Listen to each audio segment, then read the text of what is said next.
आज भगवान बिरसा मुंडा की 150वीं जयंती है। एक गरीब आदिवासी परिवार में जन्म लेकर किसी का धरती आबा या भगवान बन जाना कोई सामान्य बात नहीं है, लेकिन महज 25 साल के जीवन काल में सामान्य व्यक्ति से भगवान बनने तक की यात्रा तय कर बिरसा मुंडा ने इतिहास रच दिया। आदिवासी हितों के लिए समर्पित बिरसा मुंडा ने आदिवासी समाज की दशा और दिशा बदलने के साथ साथ आदिवासी समाज के लिए एक नए युग की शुरुआत की।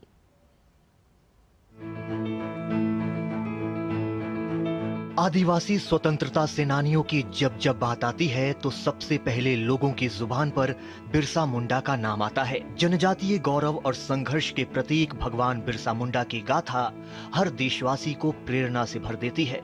ये उनके संघर्ष का ही परिणाम था कि आदिवासियों के लिए विशेष कानून बना और आजादी के आंदोलन में उनका अमिट योगदान ही था कि उनकी याद में हर साल 15 नवंबर को जनजातीय गौरव दिवस मनाया जाता है, जिसकी घोषणा प्रधानमंत्री नरेंद्र मोदी के नेतृत्व में भारत सरकार ने 2021 में की थी। बिरसा मुंडा का जन्म 15 नवंबर 1875 को झारखंड के उलीहातू में एक मुंडा परिवार में हुआ। ये वो समय था जब ब्रिटिश राज ने मध्य और पूर्वी भारत के घने जंगलों में घुसपैठ करना शुरू कर दिया था। अंग्रेजों की इस नापाक हरकत ने आदिवासी समुदाय को काफी नुकसान पहुंचाया, जो सदियों से प्रकृति और प्राकृतिक संसाधनों के साथ सामंजस्य बनाकर रह रहे थे। अंग्रेजों ने छोटा नागपुर क्षेत्र में जमींदारी व्यवस्था शुरू की, जिससे परंपरागत आदिवासी खुंडकट्टी कृषि प्रणाली नष्ट हो गई। खुंडकट्टी प्रणाली में आदिवासी लोग भूमि के संयुक्त रूप से मालिक होते थे। अंग्रेजों ने जमींदारी के साथ साथ साहूकारी और ठेकेदारी प्रथा भी शुरू किया। इन सब का परिणाम ये हुआ कि आदिवासियों का भरपूर शोषण होने लगा।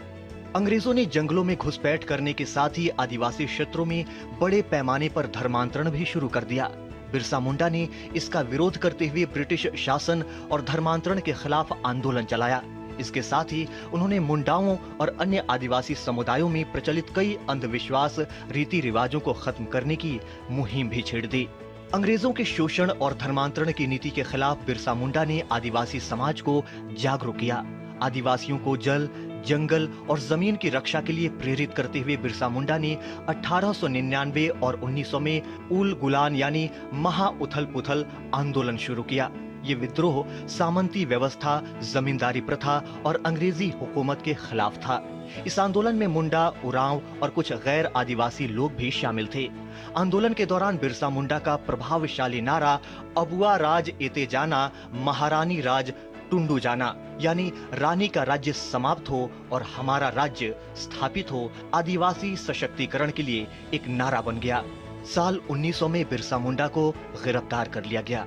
उन्हें रांची जेल में कैद करके रखा गया, जहां 9 जून 1900 को उनका निधन हो गया।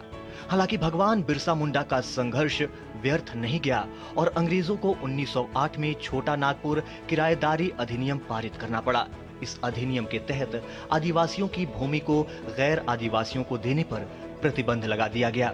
जब जब आदिवासी विद्रोह के बारे में बातें होंगी, तब तब बिरसा मुंडा का नाम प्रथम पंक्ति में लिया जाएगा।